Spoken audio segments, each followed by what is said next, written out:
I'm privileged to work for the United Way of Southeast Louisiana, where we advocate for public policy issues and we champion providing financial resources to assist families in need. What makes the United Way so effective in reaching out to the legislators and connecting them to the public? I think what makes them effective is because they have lots of partners themselves. Their board members that come from pretty influential corporations throughout the state. And I think that gives them a whole lot of credibility. And then the membership is very, very active, and they really come out and support issues. So they will call, they will come out as advocates, and it makes the job that I do as a legislator a lot easier because they will make the contacts, send information out, and get people to call in. You mentioned earlier that United Way was an advocacy group. For those that may not know, what is an advocacy group and how effective are they? They're very effective, and normal United Way would be to try to raise money through donations to their organization, which is terrific, and then find charitable purposes for it to utilize that money. An advocacy aspect of the organization is different than that, and that's something that the Southeast Louisiana group does in addition to raising the money and helping financially with certain things. An advocacy group actually comes up to the legislature as well as other places and promotes and advocates for certain changes in the law to protect certain individuals or certain groups who need help. And in this situation, it was that we dealt with this year, it was victims of domestic violence. So they came up to advocate for them to try to change the law so that we could create a situation that was a win-win for everybody, where we can further protect victims of domestic violence, while at the same time ensuring that businesses and the apartment owners and those are comfortable and protected as well. And it was just a fascinating thing to be part of. It's a lot of hard work because you imagine there's a lot of moving parts and people coming at it from different angles. But to get everybody to come together, figure out a solution to it, and solve it was wonderful. And so that's what they have been a part of, and it's really because of them why this all gets done. Today is the last day of session, but we're still celebrating the victory of Senate Bill 174. And if it had not been for partners and advocates like the group from United Way, Southeast Louisiana, the success of that legislation might not have come to pass. And so when you talk about passing legislation, you have to remember that it's often a team effort. And the folks from United Way, Southeast Louisiana, were a very integral part of helping to pass Senate Bill 174, which deals with housing for victims of domestic violence. But not only are they involved in my bill, they're involved in a number of pieces of legislation that help to empower families and communities in our state. What makes them so effective at reaching out to the legislator?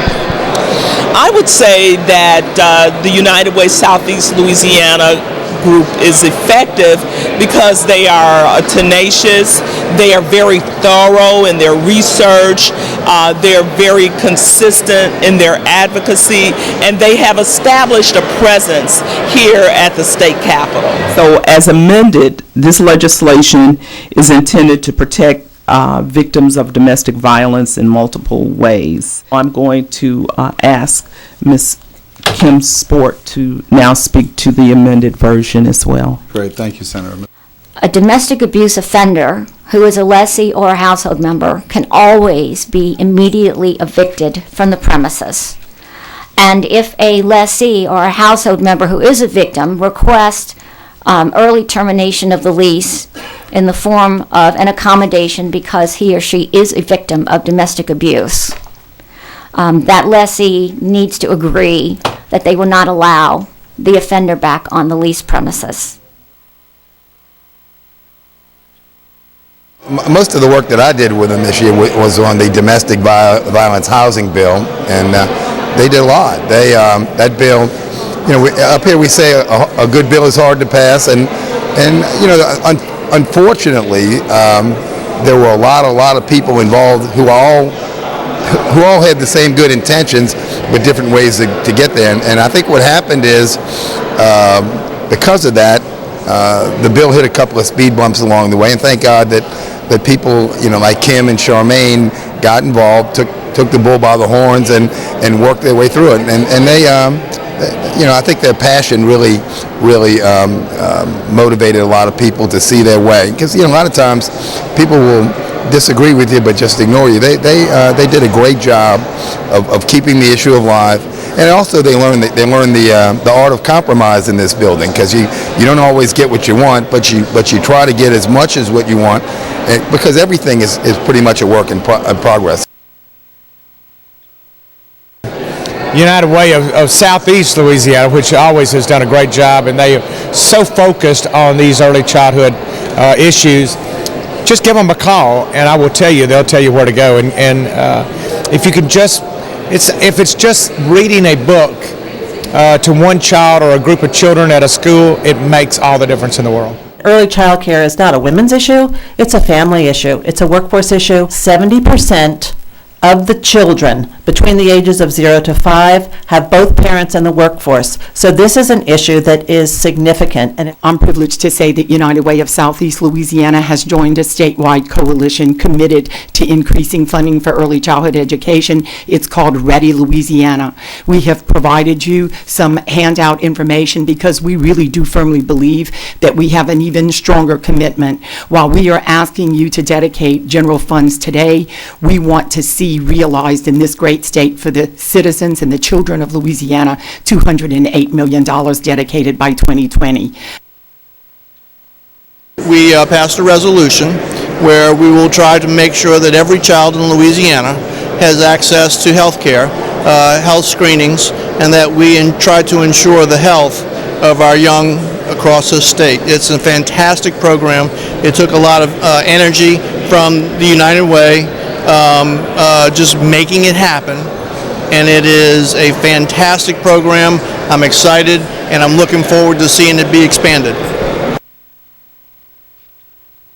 We're really happy because even though the legislative issue here with Common Core is dead for now, I mean, it'll come up again, there's still a lot of things to do out there in terms of educating and informing the public. And they've just received a significant grant to work with parents to help them understand what the standards mean for their kids, and also to help their kids in school so that when they come home with homework, when they come home with questions, parents can work with their kids a lot better. And that's going to be a really big help, and we're really glad to work with the United Way on that. The United Way's lead on getting the grant itself. Just like we look for partners, they look for partners. So we're going to partner with them to try and help them direct kind of a framework for the information that needs to be out there, to be a clearinghouse for that information, and to provide those kind of resources that they need to get to their parents.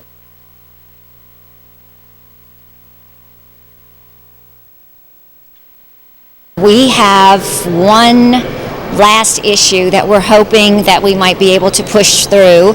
It's in a conference committee, and it's involving the earned income tax credit. And we are hoping that we can increase the earned income tax credit from 3.5% to 7%. It's been proven to be one of the best ways to help people get themselves out of poverty. We have a lot of partners, but they are probably our most valuable partner because they have such incredible reach into the community. What are some of the issues that have been a focus this session? Certainly one that's been a major focus is trying to advocate for an increase in the earned income tax credit.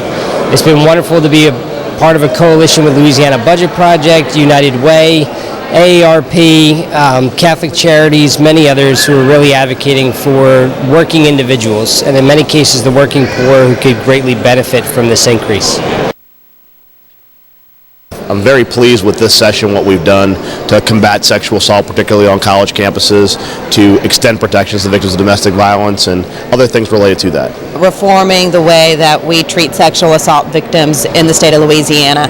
We had found that we had not been doing a very good job in years past, and so it was time for a really comprehensive new policy as to how hospitals would operate regarding sexual assault victims, law enforcement, how they would operate, and then the different services that would be provided for victims as well. And we were able to do that with two different pieces of legislation. One created this whole plan, and then the other created the funding for it. Well, my friend Charmaine Cassiope is behind me, and she had mentioned one day, I wonder what happens with all these expired slot tickets that people just drop on the ground.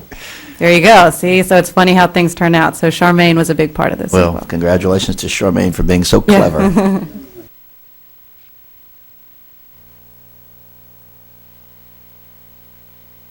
We came so close this year to getting the equal pay legislation through the legislative process, but were shot down in the House committee, and it broke my heart. On average, women in Louisiana make 34 cents less than men for the same work. You know that we rank first in the nation as the worst state for women and children in the United States. Evangeline Parish is 54%. In some parishes, the wage gap is even worse. That's why Senator Ed Murray felt compelled to bring forward a plan to have equal pay for both men and women. We're talking about applying the same wages for work that is of the same kind and of the same quality, that's equal and comparable in the skill, effort, and responsibility necessary to perform that job. I handle all the bills coming through Criminal Justice Committee, so we've had a lot of bills in our Criminal Justice Committee this year.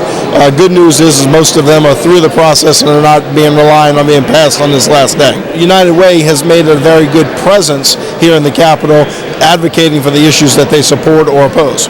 I cannot impress upon you how serious the crime of intimate partner stalking is, and the need for this type of stalking to be differentiated in sentencing from stranger and acquaintance stalking.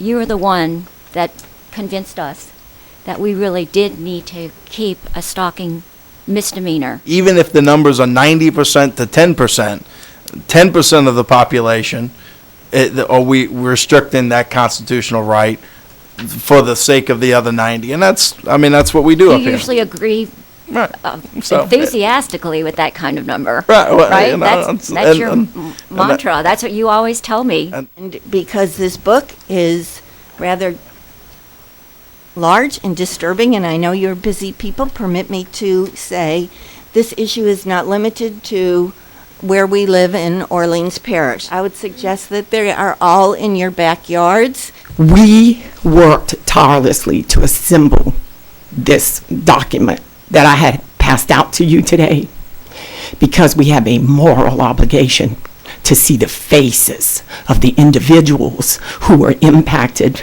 These lives are precious, and I beg of you, we have a moral obligation to do what's in the best interest of these people. It's a pleasure to work with United Way. I've been knowing some of the ladies, have been working there for a number of years, but this is really the first time I had an opportunity to work with them on a particular issue. And it was very exciting, and it was very knowledgeable. The knowledge that they have pertaining to the subject matter, it was something that is a great experience for people to really understand exactly what's going on with domestic violence. While RS 46-2135 requires that the danger of abuse be immediate and present, there is no statutory requirement that the abuse itself be immediate, recent, or present. Likewise, we have not found any statutory or jurisprudential authority setting forth how recent the abuse must have occurred for a party to obtain the protection offered by LARS 46-2135. To find otherwise would tend to punish a victim of domestic violence who suffered from years of abuse before finally deciding to seek a divorce and other relief so as to put an end to the abuse that they had suffered for far too long. This year I was able to work with all of the advocates to clarify the immediate divorce for all of those victims of physical or sexual assault. And one of the things that I'm most proud of, we have now the perpetrator will be assessed with cost. All the cost involved, be it the legal cost or any of the cost that arose from the physical abuse. We were facing some issues where judges were asking if someone could get an immediate divorce if their protective order was issued prior to the effective date of the Immediate Divorce Act. And this is just clarifying that, yes, it does. I am so sad that today is the last day of the session. It is my last day here as a legislator, so it's kind of like my swan song. And establishing the family justice centers, and I tell you, working with these very exuberating and exciting and smart ladies, Charmaine Cassiope and Kim Sport, and the entire staff has been just a wonderful experience, and just happy to be part of the team that got the Family Justice Centers incorporated into law. The United Way has a name about itself that goes back decades. They've been funding different programs, social service programs, throughout many years here in Louisiana. So legislators are very aware of what the United Way does. But just to have these wonderful ladies here as advocates, and they reach out to legislators. I mean, they call us, they email us, they call us on our cell phones, our office phones, our house phones. They get the job done. And, we appreciate that. I mean, I've been going back a long ways with Charmaine Cassiope, and she's so wonderful and delightful. But as a legislator, when I look at people like Kim and Charmaine, and you get to feel their passion, and, you see them shed tears, and how it really, certain issues tear at their hearts. It makes a big difference when we have to make a decision as legislators. So just the idea that you have wonderful people on staff who have a passion for our issues, it helps me, and I was very proud to work with them. Let me just say how much I do appreciate having the opportunity to work with United Way. They've been a champion for abusive situations, and having a relationship with United Way and working with them as a legislator, I believe we're going to get there. We are not there today, but I believe that there still is an opportunity for us to get there. I really encourage people to stay involved, and there's a great opportunity this fall in the elections to elect someone in the executive branch, also all throughout the legislative branch. We have 145 members, 39 members in the Senate. Unfortunately, there are only 4 women in the Senate, and we need more women. When women are here, there's a different conversation. So any women out there listening, I hope that they pay attention and maybe consider a public service and offer themselves to be a part of the discussion and be at the table so we're not on the menu. We've had, in the last couple of years, we've passed some significant laws as it relates to domestic violence. The advocacy group has been here vigilantly speaking out and speaking for women who has been abused. I am a firm believer and firm commitment and supporter of the coalition that comes out and support women's rights, equal pay for women, and domestic violence. I think it's really insane that we live in a free society that women are abused and treated less than human by people who prey on them, people that overpower them, and we should have laws in place to ensure that our daughters and our mothers and our sisters are protected from violence. What makes the United Way so effective in connecting the public with the legislature? Credibility and leadership. They've led on so many different community efforts. People know them as people who are committed to the communities across the region and the state, always standing up for the issues that don't necessarily have a whole lot of money behind them or a whole lot of power. But they come here with the best interest of the community and people in mind. They speak the truth, and people know that they are somebody that is respected and has credibility. And so they work really hard, and people trust them. And so that the organization speaks with a voice that people listen to. Where can people get more information about United Way? They can certainly contact United Way at 504-827-6866. That's Pam Allison's direct line. She will make sure that you get to the right person on staff and get whatever answers you may need. But you can also Google United Way Southeast Louisiana. We have a phenomenal website that will give you a tremendous amount of information. Right. All of our advocacy information is on the website. So I highly recommend that people go there, become knowledgeable about the issues, and then come join us next year when we come back, because we need their help.